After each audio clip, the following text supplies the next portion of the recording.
Hello and welcome to the Schooner Pod Alamo Bowl preview presented by the Pigskin Podcast Network and DraftKings.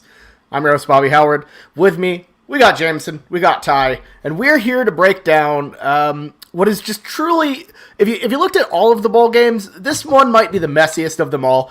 Both teams lost their head coach. Both teams have some major opt-outs, and it's really kind of a mess because we won't truly know who's playing in this game until we actually get to it because of Omicron and just everything going on.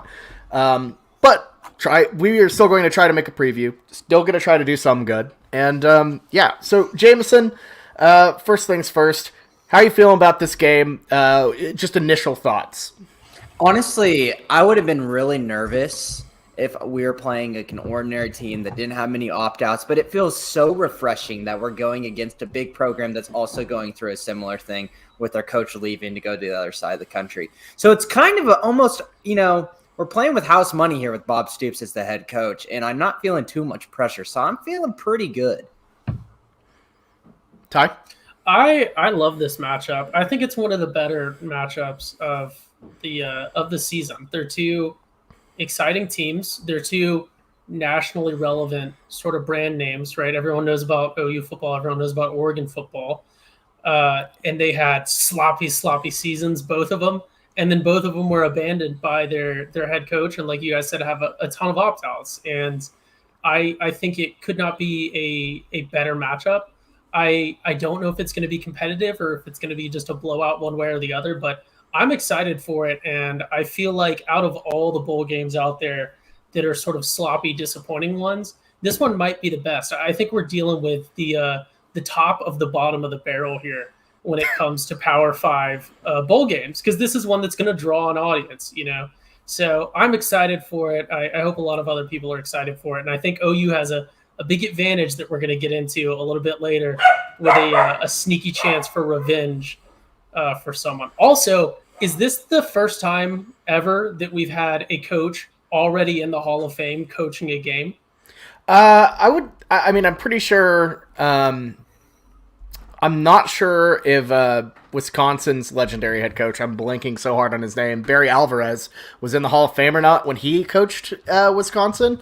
But it certainly is a rarity, for sure, having a guy of the stature of Bob Stoops coming back for this. And, like you kind of alluded to, Oregon is a team that Stoops played a lot. 3 times, all 3 games were relatively, memorable matchups. Obviously, the first one, Adrian Peterson's kind of breakout, like one of his breakout games. Second one was just a really great Holiday Bowl victory. And then the third, of course, is the one we'll probably talk about the most with the infamous onside game at Autzen. So yeah, this is a pretty big game for Stoops, and he's pretty pumped. But I gotta say, I think he's kind of the highlight of my intrigue when it comes to this bowl. What do you think, Jameson? Yeah, I think there's a lot to be interested in. And my thing is, how is this, we talk about history, you can talk about these past things, but come on, this is going to be a little bit of a barometer of who is going to show up and lead in this time of, turmoil for the Sooners. Who's going to come up and show themselves, whether that be a young guy or an older guy that might stay, that we think that could transfer, that moving into next season give us some optimism. So I think a little bit later in this episode, let's roll through the depth chart and kind of see what we got here. Yeah, for sure. So let's get this thing started. So Oregon, what have you seen out of them this season, and what has kind of like stood out to you, both good and bad? Ty, I'll let you start. Yeah, so Oregon has a weird, as I pull up their schedule here just to be completely sure, but Oregon had a really decent season starting out. We felt like. And a lot of that was based on that early season Ohio State win. Not that Ohio State is bad, but we've seen that that's maybe less of a quality win as the season went on. They won their division, I believe, and they lost in the championship game, but they just had an abysmal, unexcusable loss against a not very good Stanford team. And then to round out their other 2 losses, they lost to Utah twice, once in a regular season and then in the conference championship. So not sure how much value you'd put in that, but Utah did handle them pretty well both times. So with this Oregon team, I really don't know when we're talking about comparing it to OU because we don't know what we're going to get out of OU, right? And that's the hard thing. I know we're focused on Oregon here, but Oregon has been pretty inconsistent all season. I would compare them really to an OU. You know, we had a record that wasn't bad when you look at just the pure record, but was pretty disappointing. And it could have been a whole lot worse. And I think it's the same for this Oregon team, barring that respectable Ohio State win week 3, I believe. Yeah, Oregon and OU are, like you said, very similar. Oregon, it's like they had this bad Stanford win, bad Stanford loss, but because of that Ohio State win, it's like, oh, it's okay, we'll slap a Band-Aid on it. And OU just never really had a good win, just a lot of mediocre games. And the only thing keeping them, kind of slapped together was the fact that they were still undefeated until, the wheels, fell off the wagon. So it is a very interesting team. It feels like a Spider-Man meme type of a game, which is, the two teams pointing at each other. They're the exact same. But I don't know. I think it's I think it's exciting. I think it makes that interesting. Jameson, what have you seen out of the Ducks this season? Yeah, I've seen a team that hasn't been convincing except for that Ohio State game, and then absolutely, looking flawed since the Stanford loss. They played a lot of bad teams and kept them in it. Even though they beat Arizona by like 22, that game was close early, if I recall, before that Stanford game. Only beat Cal by 7. Colorado, they kept it close to the end. This is a team that should be dominating this Pac-12, and they weren't. So they're playing down to their opponents. And like you said, where have we seen that before this season? Oklahoma. Is this an effort thing from them? Was this a skill thing for them? They just weren't that good, or was it a coaching thing? Obviously, there might have been some coaching issues there. I don't know. I can't tell you the answer, but we've got a lot to learn coming up here in a couple days. Yeah, no, I mean, absolutely. And, we already have a lot of opt-outs, specifically the entire defensive line, is opted out for the NFL. So that'll be interesting. But I feel like Oregon's offense, isn't very threatening to me. I have not been a big fan of their quarterback at all. I think he struggles quite often against some bad teams. I feel like if there was a spot to kind of not be worried about, it'd be the defense. Just naturally, just because of Oregon's, not great offense, which is weird because Oregon teams usually have electric offenses, questionable defenses, but this has been a bit different. One thing that I think of is Oregon's defense, even though Kayvon Thibodeau is sitting this game out, that they've shown they can come to big games and play. Without Thibodeau, they were great against Ohio State. So I think that's going to be very interesting to me to see how that kind of works, to see how these other guys kind of stack up. Mm-hmm, for sure. And, there's a couple of other players, too, that are let me just say this before I forget. Their starting receiver and Devon Williams is not playing. Their starting cornerback and Mikael Wright. They are all going to the draft along with Kayvon Thibodeau. And then a couple guys hit the portal once the coaching news happened. There's one of their starting quarterbacks in DJ James, and then a defensive tackle as well. It looks like that they're really thin at wide receiver and defensive back too. So that's going to be really key to where if we can stop the run, maybe we can hit on some of their weaknesses on the outside. Absolutely. And, I kind of want to ask, here on YouTube, we have a good comment from SBC Bates. Who do y'all think is going to break out defensively? And, I kind of have a name that kind of pops up. Reggie Grimes on the D-line, I think, has a chance. I don't know. He look, if someone needs to step up on that D-line, someone needs to step up on that D-line, and that is a time to shine. So, maybe we actually see some good action out of Grimes. Yeah, I think, like you said, Bobby, someone stepping in and stepping up on the D-line is key. And like Jameson sort of alluded to with the opt-outs on the Oregon side, they're going to be leaning much more heavily on their run game. So their starting runner, who, as of best information right now, will be playing, Travis Dye, is playing, correct? He's eligible for the draft, but he's still considering, but it's looking like he might.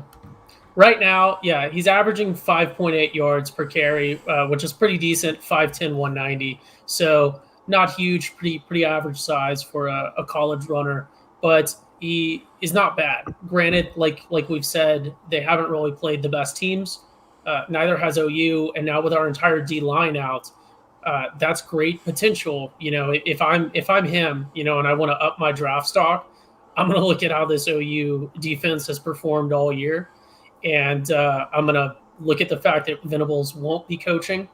And I'm going to look at the fact that our entire D-line and several other people on the defense have opted out. And if I'm Travis Dye, I'm looking at a great opportunity to put an exclamation point on my resume for the NFL draft, just with the way that things are shaping up. So who knows? As of recording this on the 23rd, it looks like it's a possibility he's playing. So I want to bring it up. But he is definitely a threat. I think he'd be a threat even with our starting D-line, because he's the type of runner that can constantly, but they don't have a lot of depth in the run, but he can constantly be a threat and really force you to plan against him. So that is something to be wary of, and why I agree with you guys on Grimes and anyone else that's going to step in and be a leader on that D line, because that is the key. Like we'll talk about, the line on either side is the foundation for your play. Yeah. I think I got another name for you. Just looking at the defense, Ty, and I'm surprised you didn't talk about him at all. Delaren Turner-Yell maybe in his last game. Not really a surprise, but honestly, yeah, I think the big answer is on the defensive line. I think Nick Bonito's position at the rush is a huge position in this defense, and they've been so powerful these past couple years, and he's kind of had a hold on it for the past 2 years. But, seeing Marcus Stripling sit into that position, a guy that was considering the portal in the midseason, if he can come out, make a big mark on this game, have a sack or, at least some pressures, which is very easy at that rush position, that should be good for his confidence and also for the game too. So I'm watching the rush position very closely. Would not be surprised if we rotate, Marcus Stripling in, and then, bring in Clayton Smith and Brendan Walker as well, and put a lot of minutes, a lot of snaps to a lot of guys. Yeah, and that's what bowl games really are about. It's extra practice time. It's extra snaps. It's the opportunity to kind of, show out. And let's just kind of be honest, and this isn't like a hedge. If OU loses this game, it doesn't matter. If Oregon loses this game, it doesn't matter to them either. It's just a kind of, it's a for entertainment game. Doesn't matter for the next year. Doesn't matter for this year. It's a literally a lame duck situation we got going on. So I wouldn't be too worked up if we win. If we lose, don't be the Texas fan who gets all excited if we win an Alamo Bowl. Don't get too low if we lose the Alamo Bowl. Everything's gonna be fine. And I will say I would love to see DTY show out for sure. And it's going to be really interesting to see who gets in there. Well, no. That was an entire hedge monologue. So, anyways, I want to propose something that you guys just off the hip. We didn't plan this. So one thing we talked about a couple weeks ago before Lincoln Riley left was the fact that Lincoln Riley had frequently run a very specific kind of trick play, sort of the reverse, throw it back and try to pass it or run a trick play. But what we never really saw with Lincoln Riley was fake punts and fake kicks. With Bob Stoops coaching this game, right? Bob Stoops, known for his fake special teams plays, successfully, I might add, usually.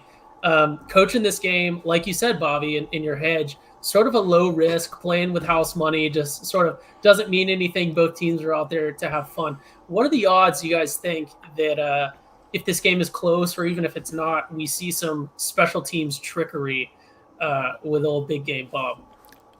Just opening kickoff onside. I need it. OU wins the toss, immediately onside. And then Spence Jones in his last game, it's done. It's done. I can just see it. It would be beautiful. I need it. An opening kickoff onside where Oregon clearly recovers and then Stoops pays off the refs to give it to OU, regardless, as payback, would just be amazing. That makes sense. I could honestly see an onside happening just for like the why not? Why not? We've already talked about just for the meme. like we're OU, and I understand that our mantra might change a little bit here in the future, but these kind of bowl games, they're fun, they're nice, they're great for money, but in all, we're going for championships, and this is in sort a kind of a participation trophy. So why not have some fun with it? Put some eyeballs on OU, make some headlines, because that's big time. Do that kind of stuff so people can start talking about that. And I guarantee you, Bob Stoops will have no problem of more people in the national media looking back at that game and laughing at it. And I actually love how much Bob Stoops has been bringing up 06 because he's just like, yeah, Toby Keith sent me this picture and Alan Patrick's clearly holding the ball, and he goes through his whole rant. Like, I kind of love it. I love that Bob Stoops is just as bitter as we are 15 years later. So it's pretty great because, I feel like the lifeblood of fandom is just bitching about things that have happened a long time ago and never ever letting them go. And it just makes me happy that he's just like us. Mm-hmm. Yeah. So I think that's a good sort of segue into, maybe a short segment on coaching. So we kind of talked about Stoops. What are you guys thinking about Oregon's coaching situation? Obviously, they've had some big turnover there as well. Yeah, I don't know. So do you know the interim head coach right now? Because Lanning, is what exactly is going on right now? As we very hastily type in to Google. Yeah. So yeah. To be completely honest, the reason why I asked you guys is because I didn't know. Brian McClendon, the wide receivers coach. Yeah, he's the wide receivers coach. He's going with Cristobal to Miami, so he's kind of foot out the door situation. Oh, that's really horrible. It would be like if we had Dennis Simmons coaching our team right now. What? What? It's what's the point of him being the interim head coach and not just Cristobal? Like if they're both what? I don't know. Apparently he's will not confirm or deny, which means he's definitely going to go.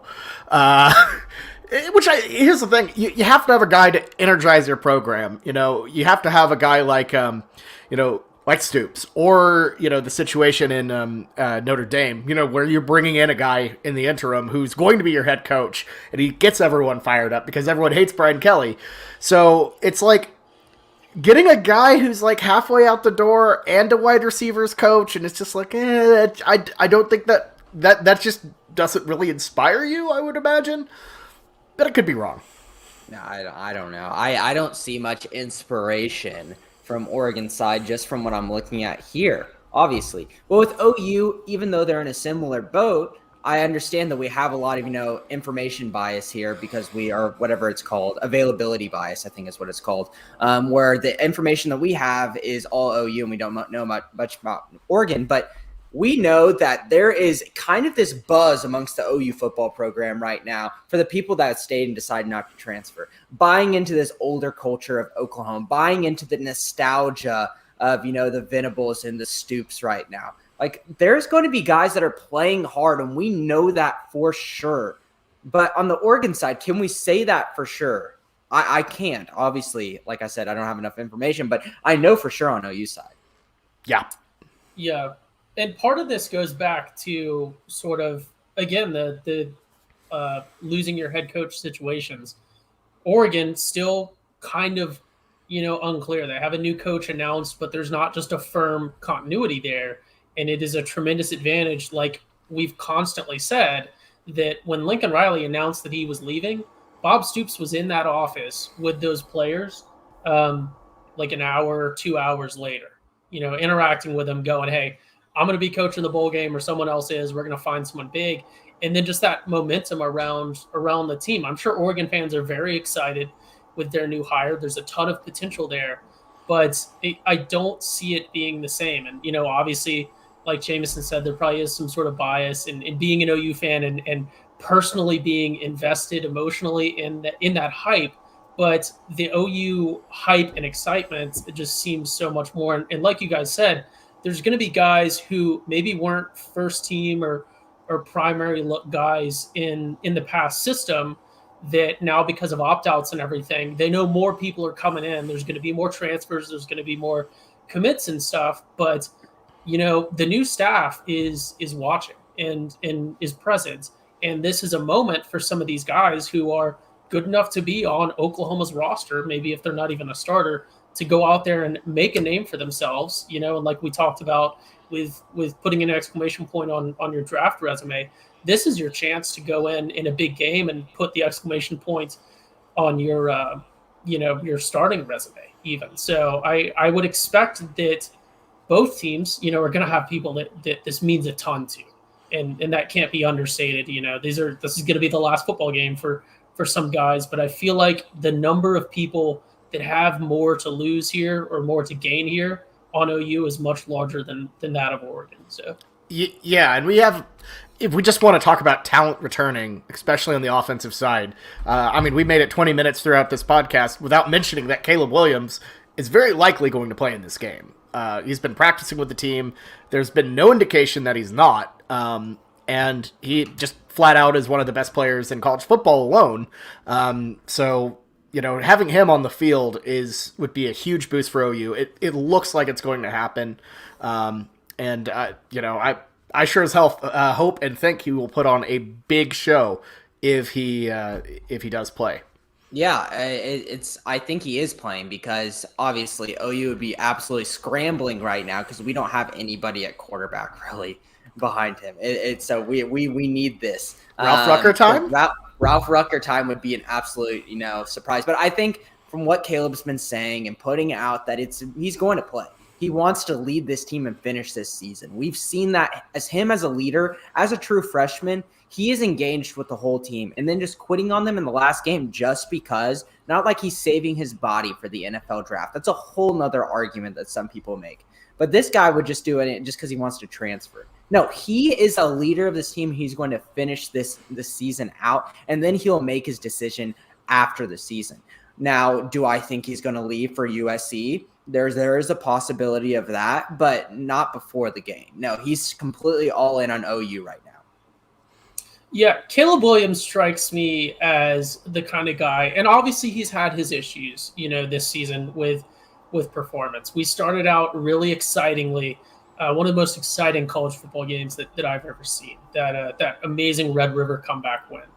But he's had his issues since then, but he is a true freshman, like everyone's spoken about ad nauseum. But he strikes me as the kind of guy where if he's there, if he's going to play, which all indications show that he is, he's going to finish out the season, he's going to give you his 100% out there on the field. He doesn't strike me as the kind of guy who would play, but then would have his mind elsewhere. And obviously there's going to be all sorts of other thoughts and things going on in his head.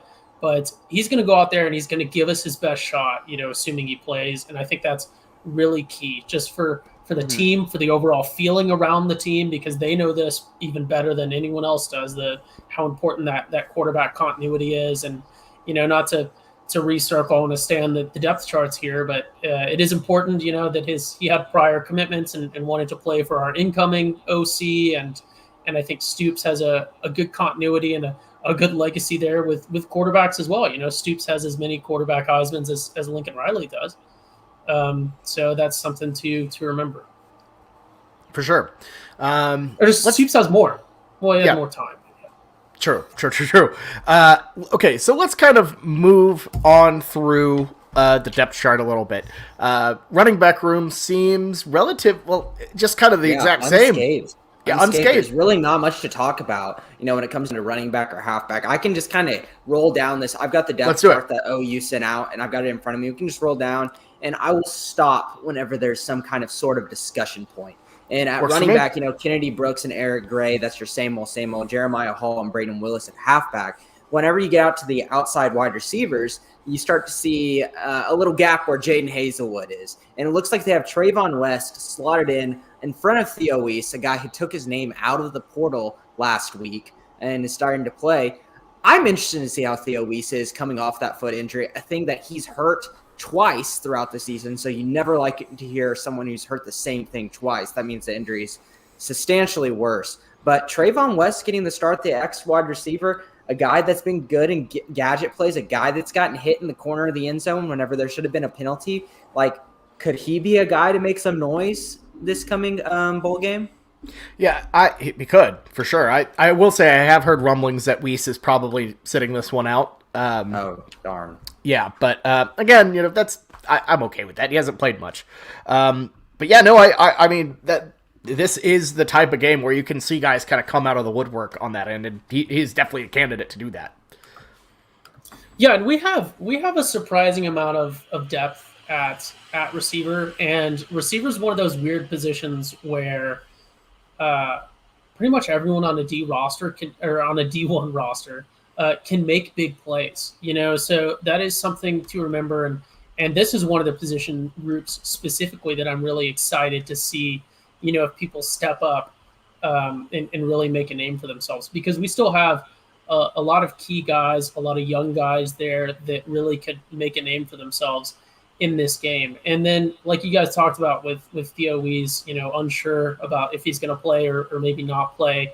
I think, like we talked about, at the end of the day, it is sort of not a meaningless bowl game, but if we're going to risk hurting someone to win this bowl game versus someone that we know is going to play next year and has some experience and can bring that into next season, salvaging or increasing our odds of success next season is probably more important than the marginal benefits we would get in the Alamo Bowl. Mm-hmm. Yeah, for sure. And we're not just thin, at that. There's more outside wide receivers at the Z position. We have Mike Woods, obviously still playing, and then Mario Williams as well, who's the backup to Mike Woods. I don't know if you'd see Mario Williams shift to the X, but that's an option. We have Jalil Farouk at the third place.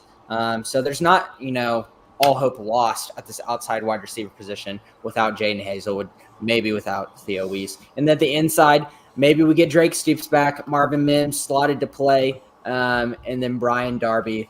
And then, might get a little bit at the inside wide receiver there too. Not too much overturn in that point. Offensive line is all stable for the most part. Another thing, they put Andrew Rame as an or on the depth chart. I'm still a little nervous about what Gabe Eichert said. He heard a pop whenever he went off, and he hasn't played since then. I haven't heard anything about the specifics of his injury and what it is. But anytime someone has an injury and you hear a pop, never good. Never, ever, ever good. Pop is almost like pathognomonic where something's torn. Yeah, and it's not worth getting him out there to, just try to test it out there. It's just have him, rest him up. If there's even a slight chance that it's severe, just don't even. Because I'd be okay with Conjul. He's done fine. Yeah, Conjul's been fine. Yeah. It hasn't been that much of a drop off. Yeah, on the defense, though, that's where we start to see a lot of our breakup. You did say we were losing pretty much our whole defensive line. We do have Jalen Redmond, who we've seen as a guy who's like a glue piece that still has not said anything, which I think is great for him because he needs to pull out a full season and be solid and play throughout to where if he was looking at NFL dreams, needs to show that he is durable. Because if you're not durable in the NFL, they don't want you. They're going to push you down. And in the pros in general, like if you have any kind of question mark about chronic health conditions, your draft stock significantly falls down. So we still have him playing the defensive tackle. But like we already talked about, Reggie Grimes and Ethan Downs taking that defensive end position from Isaiah Thomas, a position that has made a lot of plays this year. And Reggie Grimes is a guy who's not, like you said, Bobby, like he's not been sitting on the bench not doing anything. He had a big, the forced fumble versus what game was that? The Iowa State game or what? I don't remember. I'd have to look that up. But he's had big time plays as well. Oh yeah, no, I was just saying like he hasn't really been featured as like a guy over and over again. He's made moments where he's shined, but he hasn't had like that sustained like he's played the full game type of performance. Mm-hmm. So one thing, while we kind of moved on to defense, but I think a lot of people maybe have questions about this. One of the hallmarks of a Stoops offense was tight end play. Obviously, we've lost Stogner to the East Coast, USC, but we kind of touched on receivers. We kind of touched on line, but right in the middle of being receiver and line is the tight end. So presumably, we have Braden Willis, who I think as of now we believe is going to be playing. Do you guys see any other potential for some other names to pop up and maybe make a name for themselves? Specifically, if we don't have any receivers and we have to run the wishbone. We don't have much at the tight end position to begin with. It was really Stogner and not much behind it. Recruiting wise, we had trouble getting guys in the boat, and we had a guy, Jalen Conyers, that we thought we were very high on, and then he transferred off to Arizona State. So to be honest, we just have our H backs, and we'll just play them out there, and we'll probably just play a bunch of 3 wide receiver sets, Ty. Yeah. And important to note, we did just, I think yesterday, land a pretty big transfer at tight end from Missouri, a guy named Daniel Parker. So that's important. Won't be playing in the bowl game. Yeah. But I don't know much about him, but it seems like he's a blocking specialist. I wouldn't get all super excited like he's some kind of stud. But like we were talking about just now, our tight end room is extremely thin. And having old leadership, especially with Jeremiah Hall, departing, we need somebody there. We have nobody up top veteran-wise. So that was a great position for a grad transfer to come in. Yeah. So do you think this is a – oh, sorry. I was going to say – Go ahead, Ty. Sorry. I was just going to say and talk about tight end, Caden Helms, from Bellevue, Nebraska is going to help. That's a little boost to that tight end room, but he will be a freshman. So. Oh, yeah. We have Jason Llewellyn and him coming into this next class. We really put a lot of effort into getting tight ends because we were so thin, similar to that of the running back class of this year, another position that we were really big on because we were just kind of striking out and recruiting. So, yeah, it will be big on the true freshman, but we don't have much veteranship at the tight end position. But all in all, if Caleb Williams is our quarterback next year, is he a guy that we've seen loves the tight end? Like Spencer Rattler and Austin Stogner had a great bond with each other. We thought that Austin Stogner for a little bit last season, might be the most productive receiver out of this group of Trajan Bridges and Theo Weiss and Jaden Hazelwood. So Caleb Williams, I just haven't seen that from him. So maybe he's a wide receiver guy. So that's totally fine. I like him throwing to speedy wide receivers on the outside. Yeah, and Stog didn't really get that type of production until Bedlam, really, which he kind of just showed up out of for the first time all season. So he also definitely had some sort of issues returning. It just absolutely he did. Yeah, absolutely. I don't want to say lost a step, but it was taking him a while to get back in the rhythm for sure. Dude, having a bacterial infection into a bruised, muscle is extremely a big deal. You know how easy it is to go septic and die from that? If your bacteria traveled from one part of your body to the next, that means you're pretty much septic. It had to spread there through your blood. And sepsis really means bacteria in your blood, infection of the blood. So it's this is a big deal to come back from. For sure. No, absolutely. Well, do we want to kind of wrap this one up? I feel like we kind of covered the game. Let's keep talking about defense. Defense. Thank you. Sorry. We went back to offense. We're talking about defensive line. We talked a little bit about Grimes. I think that also another position to watch for, and I think it's a huge hole for us, but maybe you might see a little bit more solidarity as that nose guard. No Perry on Winfrey.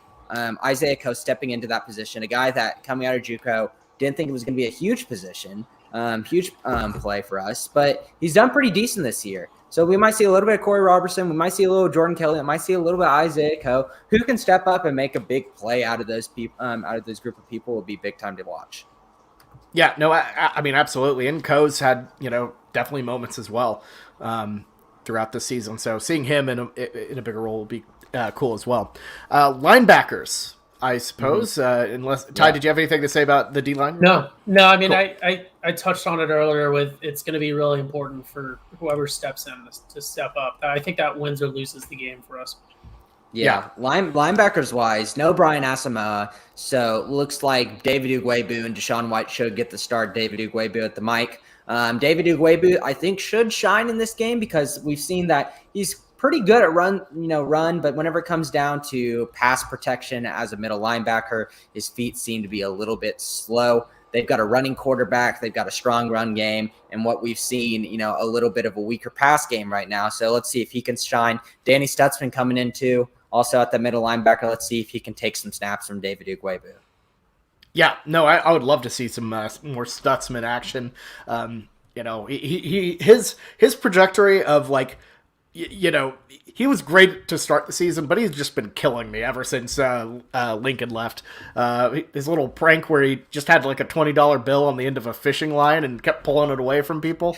I don't know. It's an oldie but a goodie, and you gotta love the classics. So to see Stutzman out there get some more grind would be excellent, I would think. Yeah. Speaking of crazy guys, like we touched on a little bit earlier with the potential for some special teams trickery, I'm really hoping we get a Michael Turk touchdown in this game. That would be insane. Just for personal reasons. Yes. Well, also I want to see it too. I want to see him throw out of nowhere. It would be awesome. If you've seen any of the Schooner simulations, we actually put Turk in at quarterback one time, and he actually won us a game. So I want to see if the sim can actually, be right that Michael Turk is a Heisman tier quarterback. Yeah, that'd be really funny. I want a trick play drop kick for the win.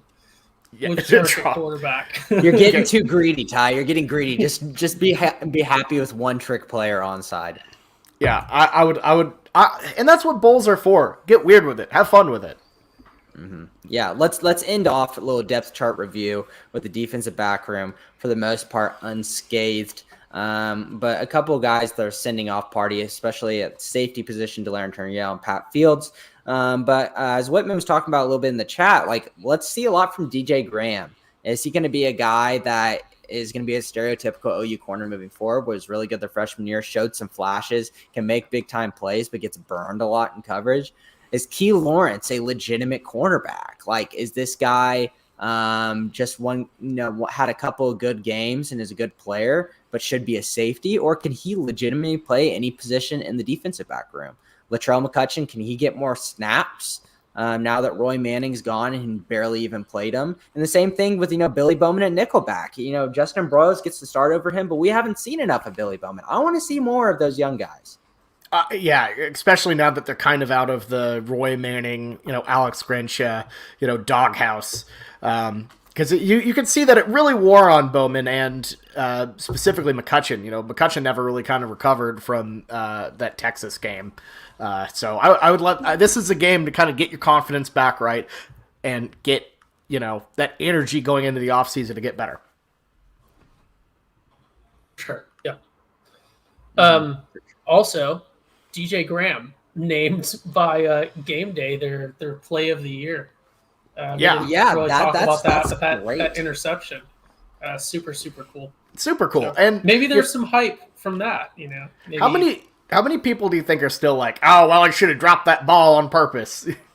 There's a couple. I don't know. I know there are a couple, but I saw a lot more funny takes when he released his merchandise of it, and people kept saying how about you focus on not getting burned on every single play since that interception. I'm gonna say this. That is also true. That was at a point where OU fans were getting a little irritable with the NIL because of Spencer Rattler and his Rattler chain and his Rattler pads. So even though that was really cool, and for example, if we started the season off with Caleb Williams, really good guy, and all his NIL was about Oscar Mayer wiener dogs, I think. Isn't that his only thing? No, it was the Schwab dog. Schwab dog. The Schwab dog. No free ads. It seems that the Schwabs did not make hit us up, Schwabs. With Caleb Williams, I needed a little bit more from Schwab. But if that was the case, I think the fans would be a little bit more in on the NIL deal with DJ Graham and the T-shirt. I think we were just a little bit spoiled and in a bad mood with the Spencer Rattler deal. DJ Graham, I feel like, had a lot of bad luck this year. I'm pretty sure he also had that he was involved in that strip that kind of went out of bounds. It was almost a safety, but not. That was extremely annoying. Yeah, so he kind of is he's kind of that guy who gets burnt, but then makes up for it, and then somehow it gets burnt again. I don't know. It's because he was an athlete. Sanchez, yeah. 2.0. Yeah. He was recruited as an athlete. We didn't know if he was going to play wide receiver or D-back whenever he got to freshman year. Freshman year, there's more readily available snaps at D-back, so he decided to play it, and that's where he made his time. This guy was not a pure defensive back coming out of high school. So it makes sense that he's going to be making these big time spectacular plays. But when it comes down to the nitty gritty of being a cornerback, like he's going to have a couple hiccups. So speaking of D-backs, and this is kind of away from the Alamo Bowl conversation, what names have you heard for OU's cornerback coach? That's a thing that I have not heard. They're not. I feel like they're not even talking much about cornerbacks and defensive line coaches right now. It's been pretty quiet on message boards. It's a lot of speculations, but there's no legitimate candidates right now. I feel like they're just kind of taking this bowl game and then dealing with it afterwards. Right now, it doesn't seem like they're in any kind of rush to get things moved, because whenever it comes down to early signing day, it's nice to have people in place, but if you can keep the guys that you have in your room, that's big. But it's coming down to, national signing day with Gentry Williams, a guy who decided not to sign early. They probably need to get something here pretty quick after this bowl game and give them some reassurance that staying at OU is the right move. And I will have to say, I think some of this might, you might want to read some tea leaves maybe and think, maybe they haven't announced a guy yet because maybe they're trying to get, poach a quarterbacks coach from, one of these, in Alabama or NFL. Or NFL, that there are options available. So, I'm just saying, I think it's better that, maybe it's good to try to get a cornerbacks guy or a guy who is still, dealing with his team playing in important moments. So, could be nice. Anyways, is that all we have for the roster? I don't want to accidentally miss again. I think we hit everything on it. We hit enough special teams. Ty gave us the special teams special right there. Yeah. Oh, yeah. And of course, Gabe Burkich, Yeah, we got. It's at a dome. Burkich had a drop off sort of at the end of the season. What are the odds we get Burkich shooting 50-yarders again? Is hopefully. I guess no one knows. So I don't know why I said what are the odds, but fake field goals. Hopefully he's got his mental stuff back right. I have my own conspiracy theory about why he was good and is now bad. Probably not sponsor appropriate, but it's hopefully the dome maybe is an advantage. The weather, I don't know. They're kind of closer to sea level, so it's denser air. Bobby, what do you think about that? It's in a dome, so I don't really, I guess the air doesn't change the pressure altitude though. It's not a pressurized dome. That's true. That's like Denver, Pepsi Center, that's still like altitude is a factor there. So I gotta say, Whitman brought up a great topic. The bowl game gift for the Alamo Bowl. It is a $490 gift card, a mini helmet, and an ice shaker. Would y'all take that? What a weird amount. Like, what is the normal? The normal gift? Why would it not be 500 or 450? I would rather have it be 450. It's probably $490. They probably were only allowed to give 500. So you had a $5 mini helmet and a $5 ice shaker, and then you add that to like that $10 to a gift card. Well, good for them if they're going to put it all in cash. That's the way. When you're thinking gifts moving forward, coming up with the holiday season. It's nice whenever you get gifts from people you don't know. But if they don't know you, they don't know what the hell you want. Give some cash, give some spending money, give a gift card.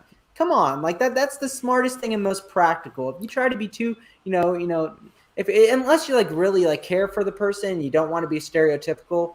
But this is the Alamo Bowl. They don't know about these kids. Give them cash. Well, and, SB Nation actually ranked it the best gift bag, number one, because you could just buy whatever you want. Well, exactly. They probably can't give them just a stack of cash. I mean, that's the equivalent. Yeah. So what a lame gift. The second one was the Fiesta Bowl because they just give you a PlayStation. The Cheez-It Bowl, you get a fossil watch with the Cheez-It logo on it. Okay, that's number one. That should be number one. Like, you can't buy a Cheez-It watch. That should be number one. I disagree with you, SB Nation. Okay, I got a good idea, guys. Our DraftKings money, we need to pool it and buy a Cheez-It watch for the pod. Oh, yeah. That can be on the secondary market. That can be the championship award for the pick'em. So... I'm not gonna lie. Whitman sent me a Snapchat of he found a Cheez-It Bowl like cornhole board at like a Goodwill, and was like, I snapped him back and was like, dude, you buy that. He's like, I already left. I'm like, why did you leave that? Would love the Cheez-It board. Could you imagine?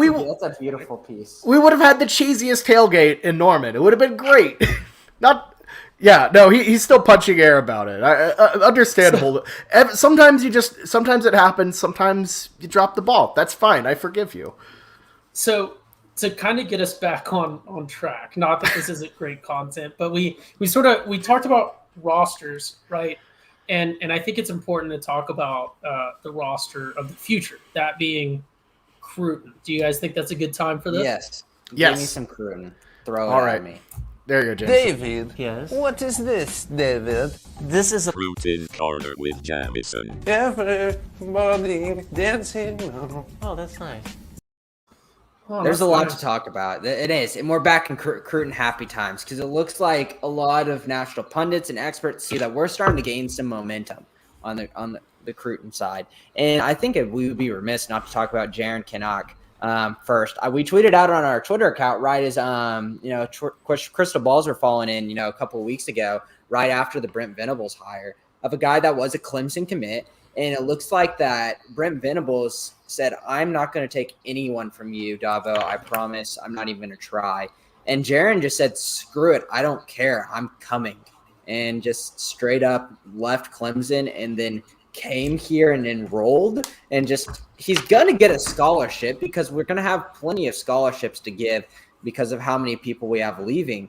But that's a ballsy move. And that's just great that somebody wants to come so bad to play for this coach that he would do that. That shows you how good of a hire on the recruiting end Brent Venables is that we really didn't know beforehand. Yeah, I mean, it's huge. Because it's not that we didn't think Venables was like people didn't like him or wasn't a good recruiter, but we didn't know he was the type of guy that someone would just enroll in school without, he literally is trying to turn the man away, and he's still following him. That is absolute loyalty to a guy, and I think it's huge. And it makes sense for Kinnock, still gets to play for his coach, is actually closer to Hayes, Kansas than he would have been at Clemson. So I think that's absolutely massive. It's just awesome. A lot of goodwill there. Yeah, he's outside linebacker, plays really fast. Like, this is a good commit for us. I don't really know what our defensive scheme is going to be like moving forward. I don't know if we're going to, I wouldn't expect to have the same formation that we have right now. Maybe we have a rush type of guy, but I would expect it to look a little bit different.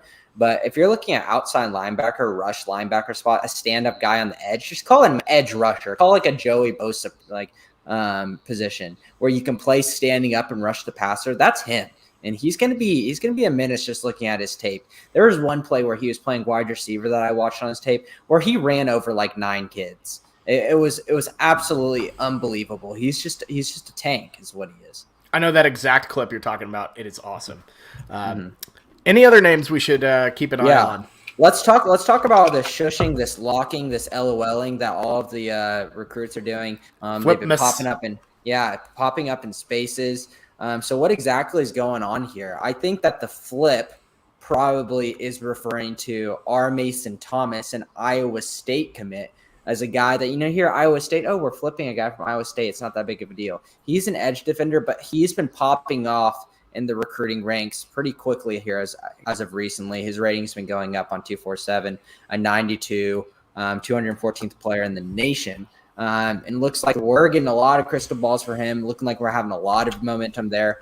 So it's another Florida kid that we're trying to put into the boat here last second. That seems like a flip. Moving on to more guys that they're talking about. Ahmad Moten is a guy, he's a defensive line. Looks like we're trying to get, bigger guys moving towards the SEC in the future. He's a 290-pound guy with a good frame, 6'3". Another Florida kid that seems to be leaning Oklahoma after this new coaching offer.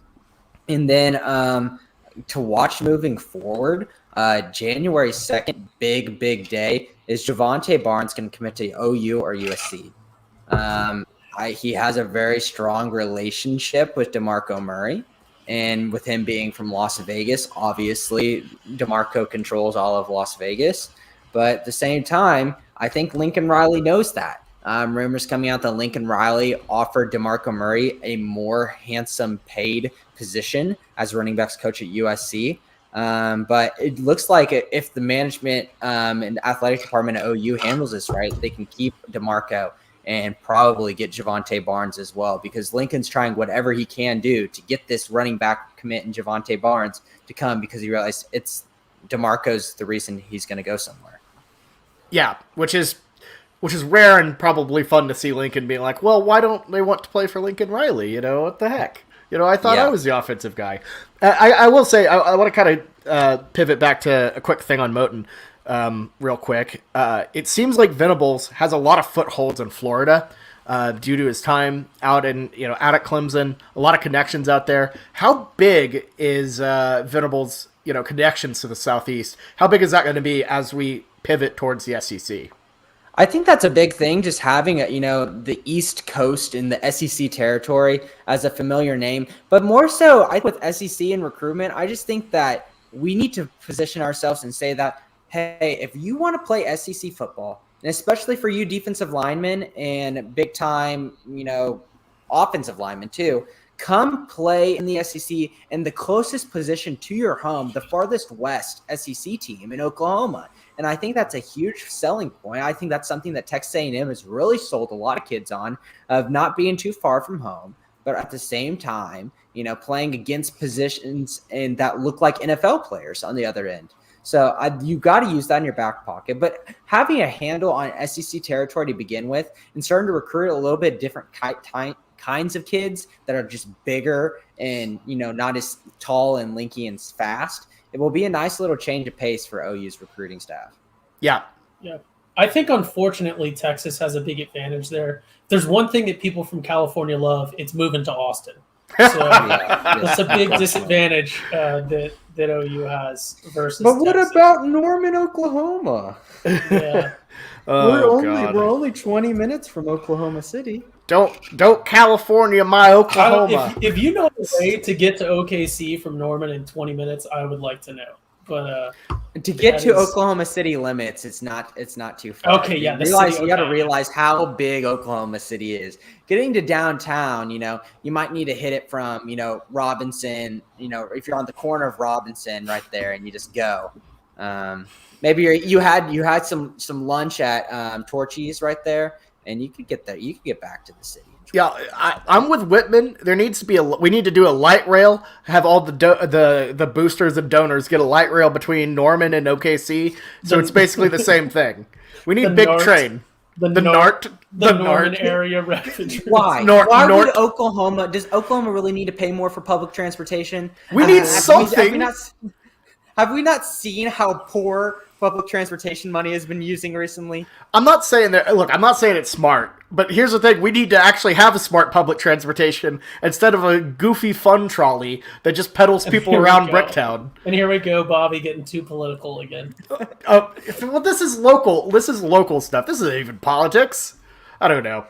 Anyways, think we can all come together on this one and realize that not enough people used the tree car for how much money it was used. I feel like there could have been better used. Money elsewhere. Give it its own lane. It's just a big car because it has to stop at the stoplights and, it just operates as a big car. If it had its own lane like Dart did, it would actually be effective.